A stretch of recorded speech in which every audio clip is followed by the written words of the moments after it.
8 years behind bars is the sentence handed down to the convicted killer of 17-year-old Crystal St. Omer, who was strangled to death back in 2012.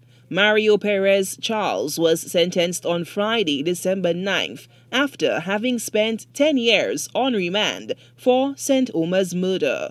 I mean, it takes 10, almost 11 years for justice for a woman who was killed.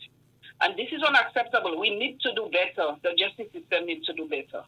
17-year-old Crystal St. Omer left her home on August 22, 2012 to collect her CXC results at the Castries Comprehensive Secondary School, but never returned home. Her partially decomposed body was discovered days later in a remote area at Cap Estate. A post-mortem examination later revealed that the teenager was strangled to death. Mario Perez Charles was later arrested and charged for the murder of Crystal St. Omer. There are a lot of things that have happened between the start of the trial and the end of the trial last week. And while I personally am not satisfied, there are things that I'm aware of that I cannot say that it's anybody's fault. Some quarters of society have reportedly expressed outrage at the perceived lenient punishment, some view as a slap in the face of the victim's heartbroken loved ones. However, activist and president of Raise Your Voice, St. Lucia, Catherine Seelys, questions the righteous indignation that follows when the proverbial horse has already bolted. Now, let me address the outrage. I see everybody outraged, and there's no justice in St. Lucia. But my problem begins with the fact that St. Lucians never pay attention until it no longer matters. When you call out for a match against domestic violence, it don't show up. When you ask to support you so that you can advocate for domestic violence against women, they don't support you.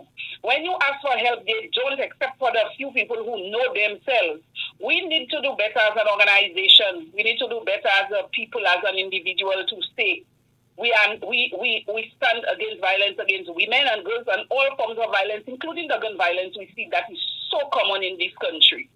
Seelys argues that a culture of indifference and complacency among the public contributes to the perceived unjust outcomes in such disturbing cases, given a deficient system's failure to heed the prevailing mood in the land, as well as the importance of the rule of law.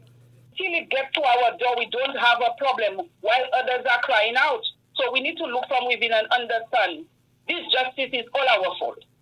There is a litany of cases in St. Lucia dating back decades involving ghastly crimes against women, including murder, which are yet to be solved with convictions in the courts despite public protestations, lip service, and the enactment of new laws. Lucia Alfred, HTS News Force.